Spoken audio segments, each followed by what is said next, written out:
Welcome everybody, welcome to my channel টিউসিস English coaching. সবাইকে বলো প্রথম থেকে ক্লাসটি মনোযোগ সহকারে করতে। আর আজকে যারা চ্যানেলে প্রথম আছে এবং এখন অবধি চ্যানেলটিকে যারা সাবস্ক্রাইব করনি তারা অবশ্যই চ্যানেলটিকে সাবস্ক্রাইব করে প্রতিনিয়ত এই ধরনের ইম্পর্টেন্ট ক্লাস করতে থাকো। তো আজকের ক্লাসটি একটু ডিফারেন্ট টাইপের, আজকে একটা রিকোয়েস্টেড ভিডিও।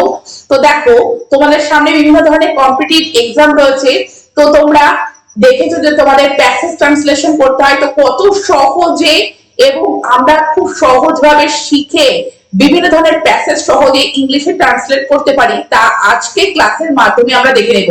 এবং যারা সহজে ইংলিশে কথা বলতে চাও বা বিভিন্ন ধরনের সেন্টেন্স ইংলিশে লিখতে চাও, তাদের জন্য ক্লাসটি ভীষণভাবে ইম্পর্টেন্ট। তো তোমরা কত সহজভাবে বিভিন্ন ধরনের সেন্টেন্স একে অপরকে ইংলিশে বলতে পারো বা লিখতে পারো, সেটি আজকে ক্লাসের মাধ্যমে দেখে নাও।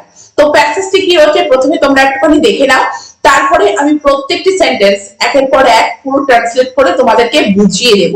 তো দেখো, বর্ষা নেমেছে, গরম আর নেই, মাঝে মাঝে শোনা যাচ্ছে মেঘের গর্জন আর দেখা যাচ্ছে বিদ্যুতের চমকানি, নদীতে বান এসেছে, আমাদের বাড়ির উঠোনে জল উঠেছে, বেচারা গরুগুলোর বড় দুঃসময়, এক হাঁটু পাখে দাঁড়িয়ে আছে, চাষিদের কাজকর্ম সব বন্ধ।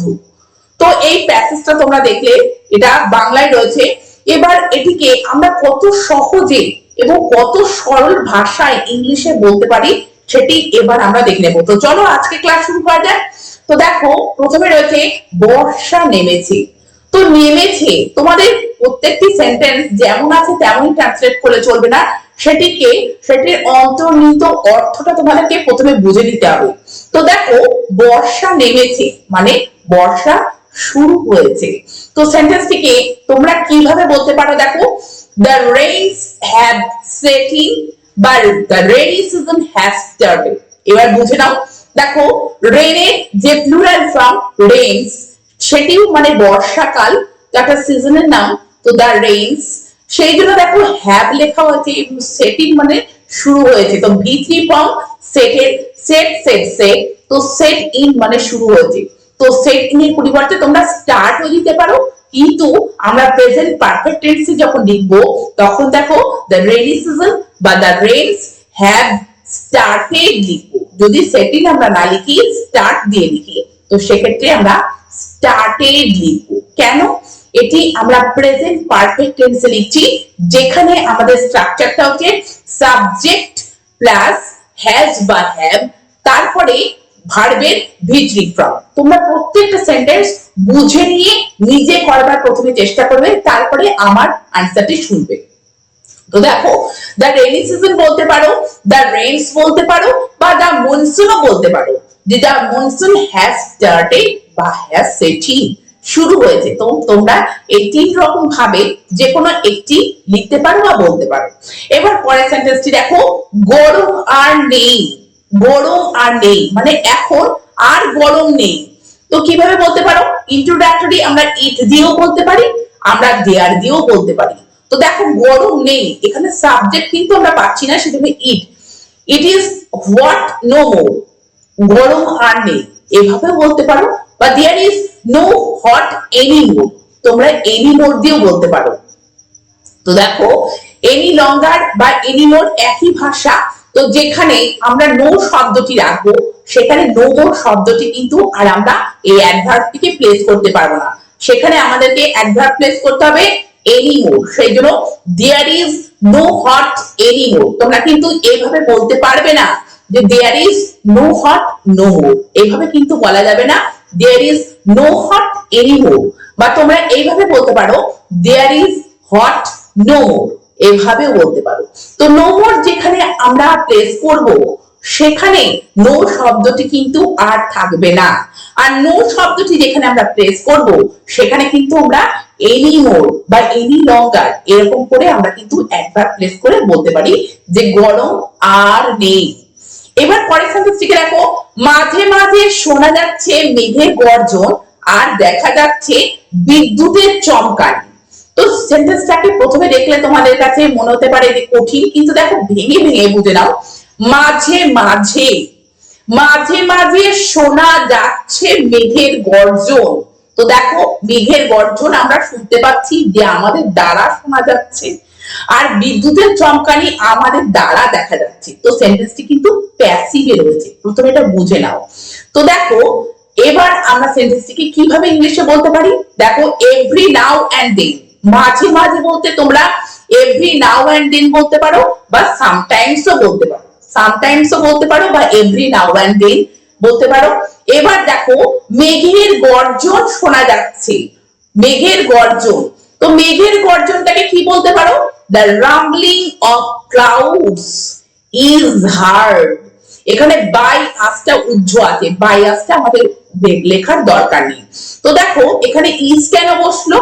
যেহেতু রাম্বলিং বলেছে, গর্জনটা এখানে subject, the rumbling of cloud, সেই জন্য দেখো ইজ আর হিয়ারের ভি3 ফ্রম হার্ড প্যাসিভ করা আছে, the rumbling of clouds is hard.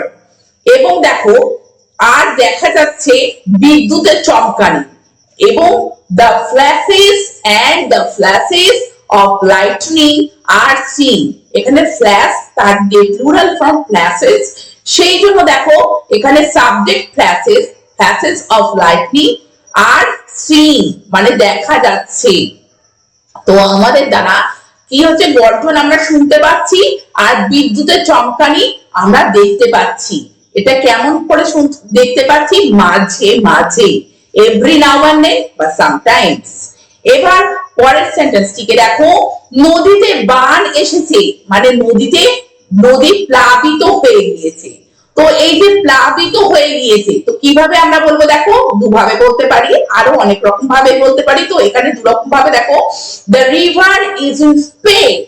ইনস্পেড মানে ওভারফ্লো হয়ে গিয়েছে, the river is in spate মানে নদীতে বান এসেছে বা নদী প্লাবিত হয়ে গিয়েছে। বা এভাবেও তোমরা পারফেক্টে বলতে পারো, প্রেজেন্ট পারফেক্টে, the river has been overflowed, যে নদীতে বান এসেছে বা নদী প্লাবিত হয়ে গিয়েছে। ওভারফ্লো মানে জল উপচে পড়া, দ্য রিভার হ্যাজ বিন ওভারফ্লোড। তো এটা দেখছো কি, এটা কিন্তু পারফেক্ট টেন্সে লেখা হয়েছে। এবার পরের সেন্টেন্সটিকে দেখো, আমাদের বাড়ির উঠোনে জল উঠেছে। তো দেখো এইভাবে তো ওঠা বলা যায় না, জিনিসটাকে আমাদেরকে বুঝে নিতে হবে যে আমাদের বাড়ির উঠোনটা জলের নিচে চলে গিয়েছে, মানে জলটা উপরে উঠে এসেছে। তো সেন্টেন্সটাকে এইভাবে যদি তোমরা বুঝে নাও, তো সেন্টেন্সটিকে কিভাবে বলতে পারো?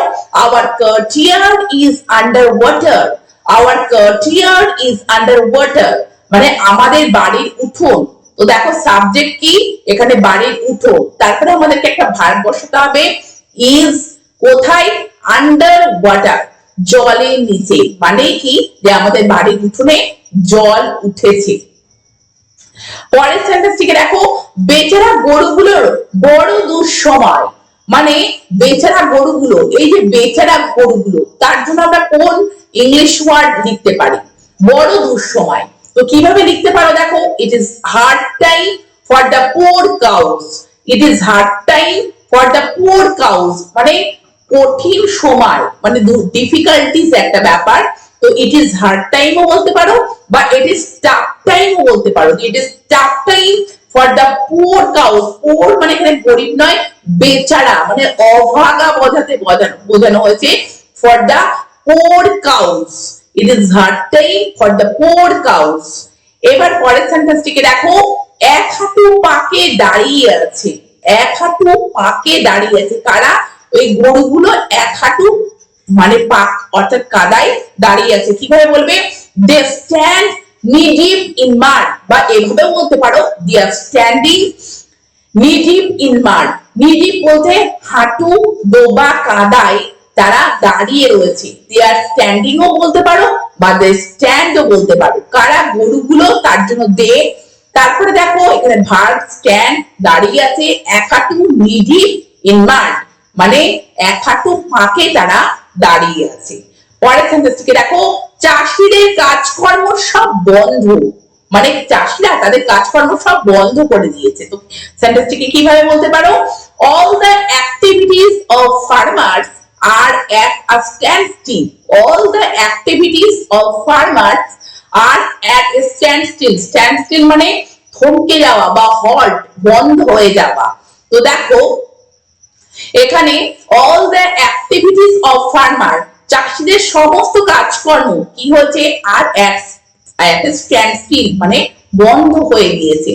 বা এইভাবেও বলতে পারো পারফেক্টলি, প্রেজেন্ট পারফেক্টলি লিখে the farmers have stopped their all activities, the farmers have stopped their all activities। বা প্যাসিভেও লিখতে পারো the all activities of farmers have been stopped, এভাবেও লিখতে পারো।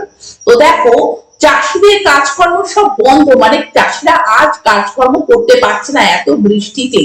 তো দেখো সেই জন্য কিন্তু সেন্টেন্স দুটি মানে সেন্টেন্সটি এই দুরকম ভাবে লেখা যায় এবং আরো প্যাসিভেও কিন্তু লেখা যায়, সেটিও বললাম যে all the activities of the farmer have been stopped, থেমে গিয়েছে, বা have been halted, থেমে গিয়েছে। তো বা all the activities of farmers are at a standstill মানে থমকে গেছে। তো তোমরা দেখলে যে এই প্যাসেজের প্রত্যেকটি সেন্টেন্স আমরা কত সহজে আমরা একে অপরকে ইংলিশে বলতে পারি বা আমরা এটা ইংলিশে সহজে ট্রান্সলেট করে লিখতে পারি। তো তোমরা এই ধরনের প্যাসেজ ট্রান্সলেশন প্রতিদিন নিয়মিতভাবে এই চ্যানেলে করতে থাকো এবং চ্যানেলটিকে সাবস্ক্রাইব রেখে প্রতিনিয়ত এই ধরনের ইম্পর্টেন্ট ক্লাস করতে থাকো। আর তোমাদের যদি এই ক্লাসটি ভালো লেগে থাকে তাহলে অবশ্যই লাইক করো এবং আমাকে কমেন্টে জানিও যে তোমরা আরো ক্লাস এর উপরে চাও কিনা। তো thank you very much, thank you for watching this video.